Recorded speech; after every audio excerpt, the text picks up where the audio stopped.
Third year के सभी छात्रों का इस YouTube चैनल पर स्वागत है।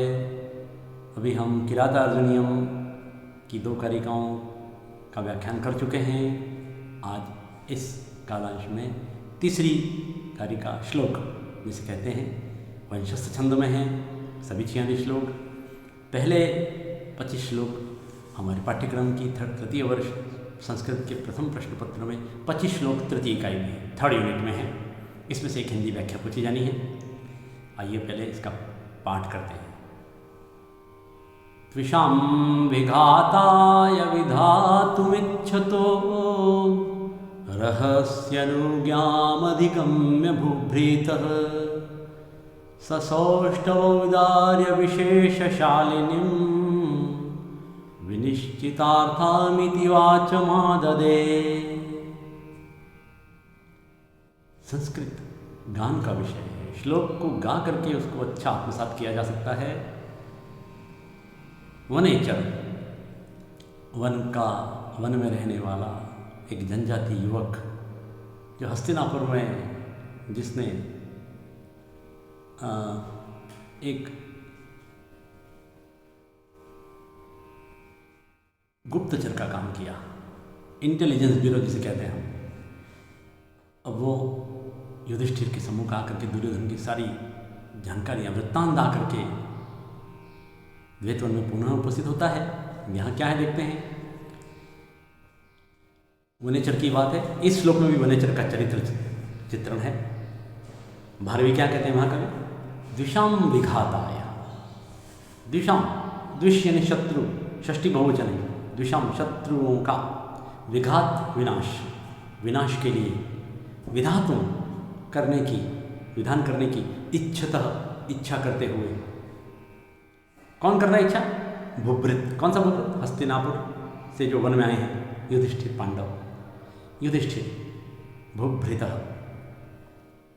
तो जो शत्रुओं के विनाश की, शत्रुओं का विघात करने की इच्छा रखने वाले भूभृत युधिष्ठिर की रहसी अनुज्ञाम अधिगम्य। रहसी ये शब्द है। कुछ शब्द आप विद्यार्थी को याद करने पड़ेंगे। रहसी इति एकांत में, अनुज्ञाम आज्ञा को, अधिगम्य पा करके, प्राप्त करके, एकांत में आज्ञा को पा करके।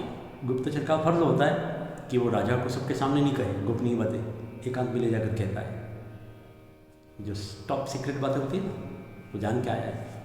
तो एकांत में कहने की आज्ञा को पा करके वह कौन? वनेचर।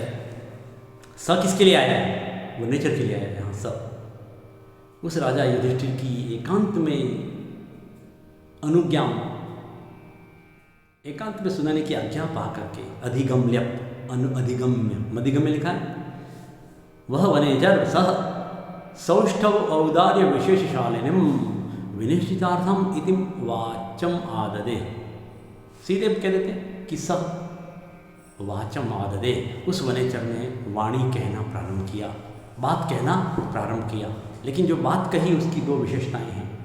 एक तो वो सौष्ठव औदार्य विशेषशालिनी, एक तो सौष्ठव औदार्य अर्थात शब्दार्थ के औदार्य से सुंदर थी, सुशोभित थी, विशेष गुणों वाली थी, विशेषशालिनी थी। और विनिश्चितार्थम, और निश्चित अर्थ वाली, अर्थात उसमें दोनों पक्ष हैं, कला पक्ष भी है और भाव पक्ष भी है। कविता की दृष्टि से उस वाक्यों में वनेचर ने जो वाक्य कहे उसमें शब्दों का औदार्य था, काव्य सौंदर्य था। तो विनिश्चितार्थम, अर्थ की दृष्टि से निश्चय अर्थ था, अर्थ गौरव से परिपूर्ण थी, निश्चित अर्थ वाली, घाव करे गंभीर, ऐसी वाणी, वाचम, वाणी को आददे कहना प्रारंभ किया। समझ गए होंगे सभी छात्र। मैं आपको ये कंटेंट उपलब्ध कराऊंगा अभी। इस प्रकार इस श्लोक में, यहाँ ये आपका इस श्लोक का संदर्भ प्रसंग है। देखें, ये इसका अन्वय। द्विषाम विघाताय विधातुम इच्छतः भूभृतः, ब्रैकेट में युधिष्ठिर कर सकते हैं, युधिष्ठिरस्य रहसी अनुज्ञाम अधिगम्य स वनेचरः ब्रैकेट में कह सकते हैं, सौष्ठव औदार्य विशेषशालिनी वाचा मालदे, शब्द और अर्थ के गुणों से समन्वित और निश्चित अर्थ वाली वाणी कहना प्रारंभ किया। ये अनुवाद है, ये इसका भावार्थ नोट करें, व्याख्या है। अनुवाद भावार्थ को कम से कम नोट कर ले छात्र, लिखने का अभ्यास होगा आपका। को बता दिया यही है। विशेष में कोई बात ऐसी हो जो छूट जाए तो आप लिखें। विशेष में भारवे अर्थ गौरव, तो इस तीसरे श्लोक में महाकवि भारवी ने, जो इसके लिए अर्थ गौरव की बात स्वयं भारवी ने लिख दी है, क्योंकि काव्यकार कौन है? महाकवि भारवी। इसलिए उन्होंने यहाँ तीसरे श्लोक में अपनी बात लिख दी है, भारवे अर्थ गौरवम। देखिए व्याकरण प्रयोग इस श्लोक में विघात हन चतुर्थी एक वचन है, विहन खई प्रत्यय विधातुमन, इस प्रकार के सामान्य आपके लिए यहाँ उपलब्ध है। अधिगम ल्यप अधिगम्य, इस तरह से ये वंशस्थ छंद संस्कृत व्याख्या आपके दूसरे खंड में आनी है, द्रौपदी वाले भाग में। एक श्लोक और देखेंगे हम।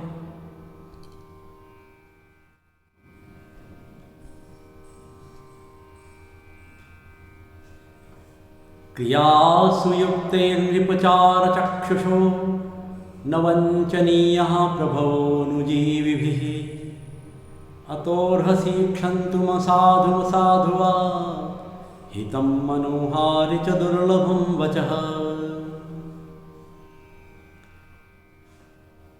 हे नृप, हे राजन, नृप के पीछे संबोधन है, तो वनेचर का राजा युधिष्ठिर को संबोधन, हे नृप, हे राजन, हे युधिष्ठिर। भले राज्य ले लिया है दुर्योधन ने, लेकिन राजा थे, जैसे ही अज्ञातवास समाप्त होते तुरंत जाएंगे, दो न्याय तो आधा दो। तो श्लोक को बहुत महत्वपूर्ण श्लोक है। क्रियासु युक्तैहि, क्रियाओं में युक्त नियुक्त किए गए। ये श्लोक किसके लिए आया है उसको हम पहले तलाश लें। श्लोक किसके लिए कहा है? श्लोक में मुख्य बात, केंद्रीय बात क्या है? तो एक तो केंद्रीय बात आपको नीचे चौथी पंक्ति में दिख रही है, हितम मनोहार दुर्लभम वचः। ये भारवी का अर्थ गौरव की सुक्ति आने लग गई। अब ये सुक्ति आई, अर्थ गौरव है, ध्यान रखना। चौथी पंक्ति जिसमें सुक्ति है वो अर्थांतर न्यास है, अर्थांतर है। उस बात को समझाने के लिए दूसरी बात ला के रख दी गई है, जो बहुत फेमस है, बहुत प्रसिद्ध है, सुक्ति है, सुभाषित है, अनमोल वचन है। 3 पंक्तियों में वनेचर कुछ कह रहा है। क्या कह रहा है? कि हे राजन, 4 चक्षुषः न वंचनीया, 4 चक्षुषः प्रभवः अनुजीविभिः न वंचनीया। अनुजीवी कौन, किसको कहते हैं? सेवकों को। अनुजीवी जो सेवक हैं, जो कर्मचारी हैं, जो एम्प्लॉयज हैं, उनका फर्ज है, उनका दायित्व है कि वो अपने प्रभु से तात्पर्य अपने अधिकारियों, अपने ऊपर वाले तमाम, मंत्री के लिए राजा, एक जिले में कलेक्टर के लिए सभी कर्मचारी, जो भी छोटे से लेकर ऊपर का प्रशासन है, सब में सेवकों का दायित्व है कि 4 चक्षुषः प्रभवः न वंचनीया। कि 4 का मतलब है चर, जो गुप्तचर रूपी नेत्र रखने वाले 4 चक्षुष। ध्यान दें, 4 चक्षुष का मतलब, एक राजा अपने राजधानी में शासन चला रहा है, उसका राज्य बहुत बड़ा है। अब बहुत जहाँ देख रहा है अपनी आंखों से, तो सामने देख रहा है वही है, नगर में जहाँ वो उसका महल है या राज्यसभा है, लेकिन वो पूरे राज्य में नज़र किस प्रकार जमाए हुए हैं? अपने गुप्तचरों द्वारा, सीआईडी द्वारा, इंटेलिजेंस ब्यूरो उसको सूचनाएं देते हैं पल पल की। तो गुप्तचर जिनकी आंखें हैं, कुछ भी अराजकता हो रही है तो तुरंत खबर पहुंच जाती है कि यहाँ लॉ एंड ऑर्डर डिस्टर्ब हो रहा है। तो 4 चक्षुष, इसलिए राजाओं को, या जो भी वर्तमान में हम कहें लोकतंत्र में मुख्यमंत्री महोदय या प्रधानमंत्री महोदय तक जो खबरें पहुंचती हैं, किसके पहुंचती हैं? 4 गुप्तचरों के मध्य, सीआईडी, सीबीआई, हाँ सीआईडी होती है। तो CIDCB, 4 चक्षुष गुप्तचर रूपी नेत्र रखने वाले राजाओं को नहीं ठगा जाना चाहिए। किसके द्वारा? अनुजीवी भी, तृतीया बहुवचन है, अनुजीवियों द्वारा, सेवकों द्वारा। सेवकों का फर्ज है, कर्मचारियों का फर्ज है, नौकरों का फर्ज है कि क्रियाओं में नियुक्त किए गए विभिन्न कार्यों में आपको दायित्व दे दिया है, आपको पगार मिल रहा है, तनख्वाह मिल रही है, आपको वृत्ति मिली हुई है, रोजगार मिला हुआ है, तो क्रियाओं में नियुक्त किए गए, अलग अलग कार्यों में नियुक्त किए गए अनुजीवियों का दायित्व है, सेवकों का दायित्व है कि 4 चक्षुष अर्थात गुप्तचर रूपी नेत्र रखने वाले प्रभुओं से तत्पर राजाओं, न वंचनिया, राजा को नहीं ठगें, वंचना नहीं करें, धोखा नहीं दें, अर्थात जो सत्य वो बताएं, प्रिय बोलने के उद्देश्य से असत्य नहीं बताएं, सत्य बता दें, चाहे बुरा लगे, जो भी जानकारियां बता देनी चाहिए। तो यहाँ स्वाभाविक है वनेचर दुर्योधन की समृद्धि का समाचार लाया है।